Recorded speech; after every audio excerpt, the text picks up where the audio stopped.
ہے رمضان میں آتی نماز تراویح، سنو کیا سکھاتی نماز تراویح۔ الحمدللہ رب العالمین والصلاة والسلام علی سید المرسلین، اما بعد فاعوذ باللہ من الشیطان الرجیم، بسم اللہ الرحمن الرحیم۔ الصلاة والسلام علیک یا رسول اللہ وعلی آلک واصحابک یا حبیب اللہ۔ الصلاة والسلام علیک یا نبی اللہ وعلی آلک واصحابک یا نور اللہ۔ مدرسہ چینل کے ناظرین، پروگرام درس تراویح میں آپ کو خوش آمدید کہتے ہیں۔ 7ویں شب ہے، 7ویں پارے کا کچھ خلاصہ عرض کرنے کی کوشش کروں گا۔ اللہ پاک ہم سب کو قرآن پاک کا نور عطا فرمائے اور اس نور سے ہمارے سینوں کو روشن اور منور فرمائے۔ ابتداً درود پاک کی فضیلت ہمارے پیارے رسول صلی اللہ علیہ وآلہ وسلم کا فرمان عظمت عالی شان ہے، ان اول الناس بی یوم القیامہ اکثرہم علیہ صلاۃ۔ قیامت کے دن میرے قریب ترین وہ ہوگا جو مجھ پر کثرت سے درود پڑھتا ہوگا۔ صلو علی الحبیب صلی اللہ تعالی علی محمد صلی اللہ علیہ وآلہ وسلم، صلاۃ و سلام علیک یا سیدی یا رسول اللہ۔ اس 7ویں پارے کے اندر کافی مضامین ہیں اور جن کو ہم بطور خاص کچھ یہاں ذکر کریں گے۔ ابتدا کے اندر ہی جو صحابہ کرام حبشہ کی طرف ہجرت کر کے گئے تھے اور نجاشی بادشاہ کے دربار میں انہوں نے جب قرآن مجید فرقان حمید کی صورتوں کا تذکرہ کیا، جن میں بالخصوص سورہ مریم جو کہ بی بی مریم رضی اللہ تعالی عنہا ان کے نام پر سورہ مبارکہ ہے، تو اس کو سننے کے بعد نجاشی بادشاہ کی کیا کیفیت ہوئی۔ اسی کے ساتھ ہی اسی پارے کے اندر اللہ پاک نے قسم اور اس کے کفاروں سے متعلق بھی احکامات بیان فرمائے ہیں۔ اس پارے کے اندر باقاعدہ شراب کی حرمت کو بھی بیان فرمایا گیا ہے۔ اسی پارے کے اندر اس دسترخوان کا تذکرہ ہے کہ جو حضرت عیسیٰ علیہ السلام پر نازل ہوا اور جس کے نزول کو آپ نے عید اپنے لیے بھی کہا اور اپنے بعد والوں کے لیے بھی اور پہلوں کے لیے بھی عید کا دن ہونے کا فرمایا۔ اسی پارے کے اندر سورۃ الانعام ہے اور اس کے اندر بھی مختلف مضامین ہیں کفر اور شرک کی مذمت کے حوالے سے اور ایسے لوگوں کو اسلام کی دعوت دینے کے حوالے سے، اور حضرت ابراہیم علیہ السلام نے مختلف مواقع پر جا کر جو مشرکین تھے، یعنی جو چاند کے یا ستاروں کی پوجا کرنے والے یا سورج کی پوجا کرنے والے، ان کو آپ علیہ السلام نے کس طرح اسلام کی دعوت دی، اللہ کی توحید کی دعوت دی اور شرک اور کفر سے توبہ کرنے کا کہا، اس کا بھی تذکرہ موجود ہے۔ اسی پارے کے اندر دیدار الہی کے حوالے سے بھی باقاعدہ اللہ پاک نے ارشادات فرمائے ہیں۔ انشاءاللہ کچھ آگے بڑھتے جائیں گے اور یہ مضامین کچھ چیدہ ہم یہاں پر سننے کی سعادت حاصل کریں گے۔ سب سے پہلے 7ویں پارے کی پہلی آیت مبارکہ، اللہ پاک ارشاد فرماتا ہے، وَإِذَا سَمِعُوا مَا أُنزِلَ إِلَى الرَّسُولِ تَرَىٰ أَعْيُنَهُمْ تَفِيضُ مِنَ الدَّمْعِ مِمَّا عَرَفُوا مِنَ الْحَقِّ يَقُولُونَ رَبَّنَا آمَنَّا فَاكْتُبْنَا مَعَ الشَّاهِدِينَ۔ اور جب یہ سنتے ہیں وہ جو رسول کی طرف نازل کیا گیا تو تم دیکھو گے ان کی آنکھیں آنسوؤں سے ابل پڑتی ہیں، یعنی یہ قرآن سنتے ہیں تو ان کی آنکھوں میں سے آنسو جاری ہو جاتے ہیں، اس لیے کہ وہ حق کو پہچان گئے اور وہ کہتے ہیں، اے ہمارے رب، ہم ایمان لائے، پس تو ہمیں گواہوں کے ساتھ لکھ دے، یعنی حق کے گواہوں کے ساتھ ہمارا بھی شمار فرما۔ یہ آیت مبارکہ کہ جن میں فرمایا کہ لوگ سن کر، قرآن سن کر ان کی آنکھیں ابل پڑتی ہیں، گویا کہ اشک رواں ہو جاتے ہیں۔ معاملہ یہ ہوا کہ حضرات صحابہ کرام علیہم رضوان نے جب حبشہ کی طرف ہجرت کی اور وہ نجاشی بادشاہ کے دربار میں جمع ہوئے اور وہاں کچھ مشرکین مکہ بھی تھے، تو وہاں پر کچھ گفتگو ہوئی، تو نجاشی بادشاہ نے ان صحابہ سے پوچھا کہ کیا قرآن پاک میں جو آپ کلام کہہ رہے ہو، جو قرآن کہتے ہو، اس کے اندر بی بی مریم کا تذکرہ موجود ہے؟ تو اس پر حضرت جعفر طیار رضی اللہ تعالیٰ عنہ فرمانے لگے کہ جی ہاں، ان کا ذکر موجود ہے اور پوری ایک سورت ان کے نام سے ہے، پوری ایک سورت ان کے نام سے۔ پھر سورہ مریم اور سورہ طٰہٰ، ان سورتوں کی چند آیات تلاوت کی گئیں، تو نجاشی بادشاہ جو ہے اس کی آنکھوں میں سے آنسو جاری ہو گئے، اس کی آنکھوں میں سے آنسو جاری ہو گئے، اور اسی فرمان کا اس طرف اشارہ۔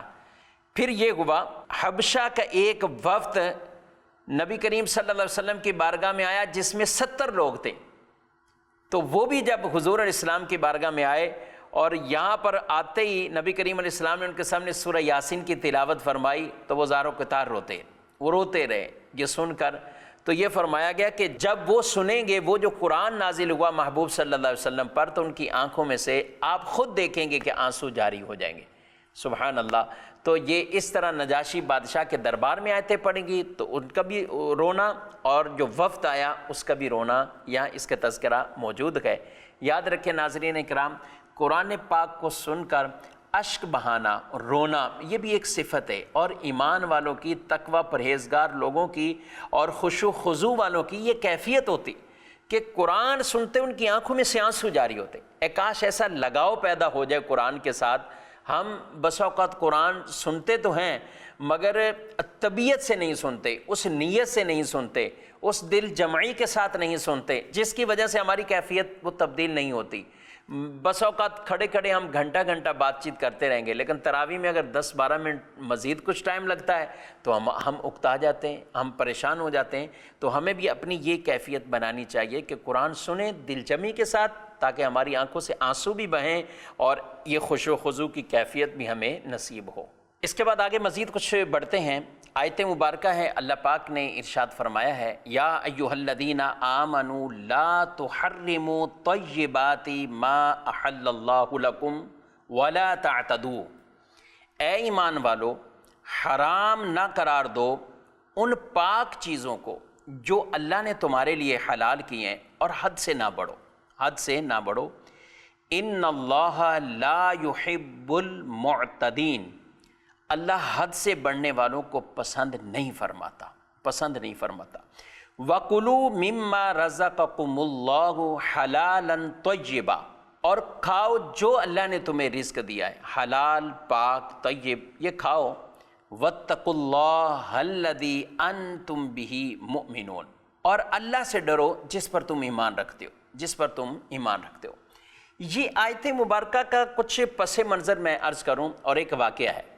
معاملہ کچھ یوں ہوا کہ کچھ لوگ اس لیے مدینے میں آئے اور حضور صلی اللہ تعالیٰ علیہ وآلہ وسلم کے بارے میں سوالات کرنے لگے، پوچھنے لگے۔ اور وہ کیا پوچھ رہے تھے کہ حضور اسلام کی عبادت کا عالم، رات میں کتنی عبادت، نفلی روزے کتنے رکھتے ہیں۔ وہ لوگ جب یہ چیزیں سوال کرتے رہے تو ان کو بتایا گیا۔ اب یہ آپس میں کہنے لگے کہ نبی پاک صلی اللہ علیہ وسلم تو وہ ہیں کہ اللہ نے ان کے صدقے اگلوں پچھلوں کو معاف فرمانا ہے، ہماری عبادتیں تو زیادہ ہونی چاہیے۔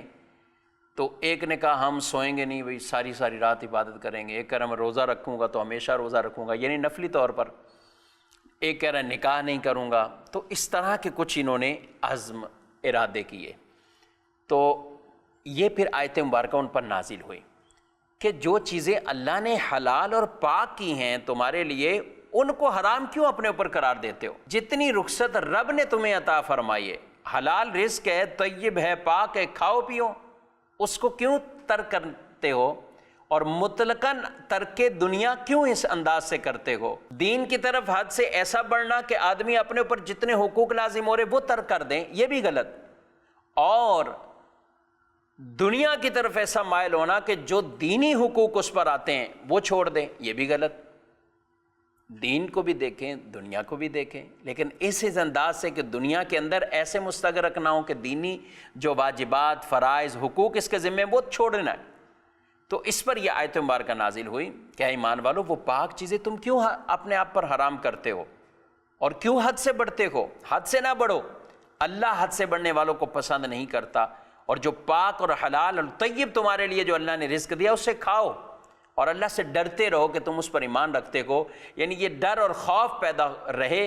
باقی تمہارے لیے احکام نہیں کہ ترک دنیا کر کے تم کہیں پہاڑوں میں چلے جاؤ اور کہو کہ ہم وہاں اپنا گزر بسر کریں گے، نہیں۔ تو رسول اللہ صلی اللہ علیہ وسلم نے انہیں خطبہ دیا اور فرمایا میری سنت طریقہ تو یہ ہے کہ میں روزہ رکھتا بھی ہوں، ترک بھی کرتا ہوں، میں رات کو سوتا بھی ہوں اور عبادت بھی کرتا ہوں، میں نے نکاح بھی کیے ہوئے ہیں۔ تو یہ سارے معاملات آپ صلی اللہ علیہ وسلم نے انہیں فرمایا یہ میری سنت، جو میری سنت سے منہ موڑے وہ گویا کہ اس کا مجھ سے تعلق نہیں ہے۔ تو رسول اللہ صلی اللہ علیہ وسلم کی پیاری سنت مبارکہ اسوہ حسنہ ہمارے لیے آئیڈیل ہے، اسی پر ہمیں چلنا چاہیے۔ تو یہ آیت مبارکہ اس حوالے سے نازل ہوئی۔ تو رسول اللہ صلی اللہ علیہ وسلم نے انہیں اپنا طریقہ ارشاد فرمایا، اور پھر ظاہر ہے کہ وہ قسمیں اٹھا چکے تھے اس معاملے پہ کہ ہم ترک دنیا کریں گے، یہ سب معاملات ہم کریں گے۔ تو پھر اللہ پاک نے ان قسموں کے کفارے کے حوالے سے بھی بیان فرمایا، لا یؤاخذکم اللہ باللغو فی ایمانکم ولیکن یؤاخذکم بما عقدتم الایمان فکفارتہ اطعام 10 مساکین من اوسط ما تطعمون اہلیکم او کسوتہم او تحریر رقبہ فمن لم یجد فصیام 3 ایام ذالک کفارۃ ایمانکم اذا حلفتم واحفظوا ایمانکم کذالک یبین اللہ لکم آیاتہ لعلکم تشکرون۔ اللہ تمہیں نہیں پکڑتا تمہاری غلط فہمی کی قسموں پر، ہاں ان قسموں پر گرفت فرماتا ہے جنہیں تم نے مضبوط کیا ہے۔ تو ایسی قسم کا بدلہ 10 مسکینوں کو کھانا دینا، اپنے گھر والوں کو جو کھلاتے ہو، اور اس کے اوسط میں سے، یا انہیں کپڑے دینا، یا ایک غلام، ایک گردن کا آزاد کرنا۔ تو جو ان میں سے کچھ نہ پائے تو 3 دن کے روزے، یہ بدلہ ہے تمہاری قسموں کا جب قسم کھاؤ، اور اپنی قسموں کی حفاظت کرو۔ اسی طرح اللہ تم سے اپنی آیتیں بیان فرماتا ہے کہ کہیں تم احسان مانو۔ تو یہ پوری قسم کے حوالے سے احکامات یہاں پر بیان ہوئے۔ قسم کی کچھ قسمیں ہیں، اور بعض قسمیں ایسی جو زمانے ماضی سے تعلق رکھتی ہیں، اور بعض قسمیں ایسی ہیں کہ جو مستقبل کے حوالے سے کسی کام کے کرنے اور نہ کرنے کے حوالے سے تعلق رکھتی ہیں۔ تو یاد رکھیں، یمین منعقدہ ایسی قسم کہ جو آپ نے مستقبل میں کسی کام کو کرنے یا نہ کرنے کی قسم کھائی اور پھر معاملہ آپ نے اس کے برعکس کیا، تو اب یہ قسم ٹوٹ گئی، اس پر شریعت مطہرہ کی طرف سے یہ کفارہ لازم آئے گا۔ اور اس کے بہت سے اور بھی احکام ہیں۔ قبلہ شیخ طریقت امیر اہل سنت دامت برکاتہم العالیہ کا ایک رسالہ ہے قسم کے بارے میں، تو اس کا مطالعہ بہت اہم اور اچھا رہے گا، اور اس میں کئی ایسی قسم کے حوالے سے جو صورتیں ہیں ان کو بیان بھی فرمایا گیا ہے، اور قسم کی پوری قسموں کو بھی وہاں ذکر کیا گیا ہے، اس کا مطالعہ ضرور فرمائیں۔ مزید آگے بڑھتے ہیں۔ شراب کی حرمت کے حوالے سے ابتدائی اسلام میں تو صرف اتنا پہلے شروع میں منع ہوا کہ نماز میں جب نشے کی حالت میں ہو تو پھر نماز کے قریب نہ ہو۔ تو کچھ لوگوں کے دلوں میں نفرت پیدا ہوگی کہ یہ ایسی چیز ہے کہ جو نماز سے ہمیں روکتی ہے، تو انہوں نے شراب کو چھوڑ دیا، لیکن ابھی حرمت نہیں تھی۔ حضرت عمر رضی اللہ تعالیٰ عنہ کے دل میں خواہش تھی کہ اللہ ہمارے لیے واضح بیان فرما دیں، واضح بیان فرما دیں۔ پھر آیت مبارکہ ایک نازل ہوئی، یا ایھا الذین آمنوا انما الخمر والمیسر والانصاب والازلام رجس من عمل الشیطان فاجتنبوہ لعلکم تفلحون۔ اس میں ارشاد فرمایا گیا، اے ایمان والو، کہ یہ شراب اور جوا اور پانسے ڈالنا وغیرہ جو اس وقت رائے تھے، کہا کہ یہ شیطانی کام ہے، تم ان سے بچو تاکہ تم کامیاب ہو جاؤ، تم ان سے بچو۔ اور رسول اللہ صلی اللہ علیہ وسلم نے ہر گناہ کی اصل شراب کو قرار دیا، یہ فرمایا، کیونکہ اس کے بعد آدمی کئی گناہ ایسے کر جاتا ہے۔ اور پھر آیت مبارکہ آگے ایک اور اسی پارے میں نازل ہوئی، انما یرید الشیطان ان یوقع بینکم العداوۃ والبغضاء فی الخمر والمیسر ویصدکم عن ذکر اللہ وعن الصلاۃ فہل انتم منتہون۔ ارشاد فرمایا گیا، شیطان تو یہی چاہتا ہے شراب اور جوے کے ذریعے تمہارے درمیان دشمنی اور بغض اور کینہ ڈال دے، اور تمہیں اللہ کی یاد سے اور نماز سے روک دے۔ تو کیا تم باز آتے ہو؟ کیا تم باز آتے ہو؟ فہل انتم منتہون، کیا اس سے رکتے ہو؟ تو یہ ایسی آیت مبارکہ تھی کہ جسے حضرت بلال رضی اللہ تعالیٰ عنہ کو دے کے اور ایک مدینے کے اندر ندا کر دی گئی اور شراب کی حرمت نازل ہوئی، تو جو لوگ شراب گویا کہ پیالوں میں بھی ڈالی ہوئی تھی، لیکن جب کانوں میں آواز یہ آتی ہے کہ شراب حرام ہو چکی ہے، اور انہوں نے یہی کہا کہ ہم اللہ اور اس کے رسول کے حکم پر ہم لبیک کہتے ہیں اور اس حکم کو ہم مانتے ہیں، یعنی ایک اصول ہمیں بتا دیا کہ جو چیز آپ کو جتنی بھی عزیز ہو لیکن اللہ اور اس کے رسول اس سے منع کر دیں تو اب اس کو اپنی زندگی سے نکال دیں، اب اس کو اپنی زندگی سے جدا کر دیں۔ یہی اسلامی اور شرعی طریقہ ہے، اور صحابہ کرام علیہ رضوان سے لے کر آج تک اسلاف کے یہی طریقہ کار اور انداز رہے ہیں۔ اسی پارے کے اندر اللہ پاک نے حضرت عیسیٰ علیہ السلام پر وہ جو دسترخوان نازل کیا، اور حضرت عیسیٰ علیہ السلام نے دعا مانگی رب کی بارگاہ میں کہ یہ دسترخوان نازل فرما اور یہ ہمارے اگلوں اور پچھلوں کے لیے خوشی کا دن ہو جائے گا، یہ عید کا دن ہو جائے۔ تو حضرت عیسیٰ علیہ السلام نے کہا قال عیسیٰ ابن مریم اللہم ربنا انزل علینا مائدۃ من السماء تکون لنا عیدا لاولنا وآخرنا وآیۃ منک وارزقنا وانت خیر الرازقین۔ کہا کہ عیسیٰ بن مریم نے کہا اے اللہ، اے ہمارے رب، ہم پر نازل فرما آسمانوں میں سے ایک دسترخوان، اور پھر فرمایا تکون لنا عیدا لاولنا وآخرنا، کہا کہ وہ دسترخوان اتار جو ہمارے لیے اور ہمارے بعد میں آنے والوں کے لیے عید ہو اور تیری طرف سے ایک نشانی، اور ہمیں رزق عطا فرما، تو سب سے بہترین رزق عطا فرمانے والا ہے۔ تو یہ حضرت عیسیٰ علیہ السلام کی دعا قبول ہوئی اور وہ دسترخوان اترا، اور اس دسترخوان کے اترنے اور اللہ کی نعمت ملنے کو انہوں نے عید کا دن قرار کر دیا۔ تو ہمارے علماء نے یہی بیان فرمایا کہ جس دن اللہ کی طرف سے کوئی خوشی مل جائے، کوئی نعمت خاص مل جائے تو وہ عید۔ جب یہاں عید حضرت عیسیٰ علیہ السلام نے کہہ دیا تو اسی طرح ہی تو ہم پیارے نبی صلی اللہ علیہ وآلہ وسلم جو دنیا میں جلوہ گر ہوئے وہ ہمارے لیے ایک عظیم نعمت ہیں، اور جب بھی اللہ کی طرف سے نعمت، اللہ کی طرف سے فضل اور رحمت ملے، قل بفضل اللہ وبرحمتہ فبذلک فلیفرحوا ھو خیر مما یجمعون۔ اے محبوب فرما دو اللہ کے فضل اور اس کی رحمت سے چاہیے کہ لوگ خوشی منائیں، اور یہ جو کچھ جمع کرتے ہیں اس سے بہتر ہے۔ تو جب اللہ کی طرف سے کوئی نعمت ملے تو یقیناً اسے عید اور خوشی سے تعبیر کرنا، اس میں کوئی کسی طرح کا مذائقہ نہیں ہے۔ اس لیے ہم میلاد مصطفیٰ صلی اللہ علیہ وسلم کو عید میلاد النبی اور عید کے نام سے کہا جاتا ہے۔ یقیناً حضور ہیں تو سب کچھ ہیں، اگر وہ نہ ہوتے تو کچھ نہ ہوتا، وہ ہیں تو یہ سب کچھ ہیں۔ یعنی جتنی بھی اللہ نے خوشیاں دی ہیں، یہ رمضان کی نعمت عطا فرمائی، قرآن کی نعمت عطا فرمائی، ہمیں جو عید بھی عطا فرمائی، اور جو بقرہ عید ہو، میٹھی عید ہو، یہ سب عیدیں کس کے صدقے؟ یہ حضور علیہ السلام کے صدقے میں اللہ نے عطا فرمائی۔ تو جن کے صدقے میں عطا ہوئی ہیں ان کے یوم کو بھی ہم اسی لیے عید کہتے ہیں۔ محترم ناظرین کرام، کچھ آگے بڑھتے ہیں، اور وہ آیت مبارکہ جو بیسک تو حضرت عیسیٰ علیہ السلام نے اللہ کی بارگاہ میں کہا، اور رسول اللہ صلی اللہ علیہ وسلم نے جب یہ آیات مبارکہ کی تلاوت فرمائی تو بڑی ایک دلچسپ بات ہے، اور امت کے دل میں ایک خوشی داخل ہونے والی کہ ہمارے پیارے نبی علیہ السلام اس امت سے کتنا پیار فرماتے ہیں۔ حضرت عیسیٰ علیہ السلام نے کہا اللہ کی بارگاہ میں ان تعذبہم فإنہم عبادک، اگر تو ان کو عذاب دے تو وہ تیرے بندے ہیں، وَإِن تَغْفِرْ لَهُمْ فَإِنَّكَ أَنْتَ الْعَزِيزُ الْحَكِيمُ، اور اگر تو بخشے تو بے شک تو ہی غلبے والا اور حکمت والا ہے، تو ہی غلبے والا اور حکمت والا۔ اب یہ آیت مبارکہ تو رسول اللہ صلی اللہ علیہ وسلم نے حضرت عبداللہ بن عمرو بن عاص رضی اللہ تعالیٰ عنہ یہ بیان کرتے ہیں کہ ایک مرتبہ رسول اللہ صلی اللہ علیہ وسلم نے جب آیات کی تلاوت کی تو پہلے وہ آیتیں بھی پڑھیں جو حضرت ابراہیم علیہ السلام نے وہ پڑھیں۔ حضرت ابراہیم علیہ السلام نے کیا اللہ کی بارگاہ میں دعا مانگی؟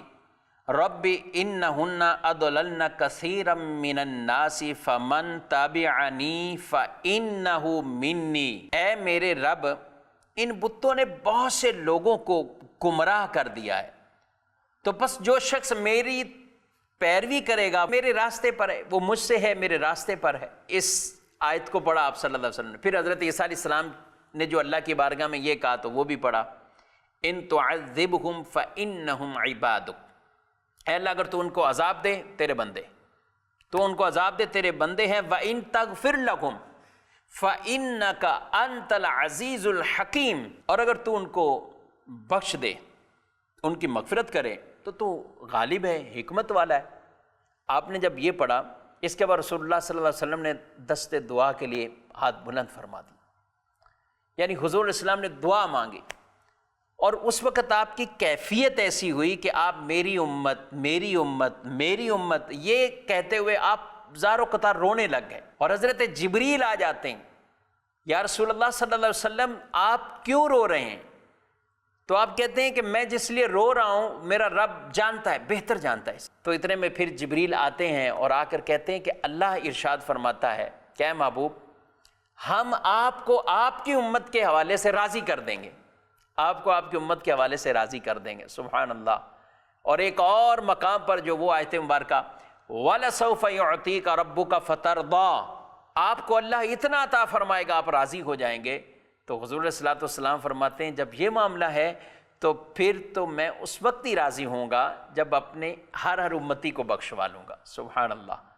ان آیات مبارکہ اور اس دعا سے مدنی چینل کے ناظرین آپ دیکھیے کہ ابراہیم علیہ السلام کی دعا اور نبی پاک علیہ السلام کی دعا بغیر کسی قید اور شرط کے، آپ نے اپنی امت میری امت میری امت میری امت اس طرح، اور اللہ پاک سب کچھ جانتا ہے، پھر بھی حضرت جبریل سے کہتے ہیں کہ اللہ پاک فرماتا ہے کہ پوچھ کے آؤ۔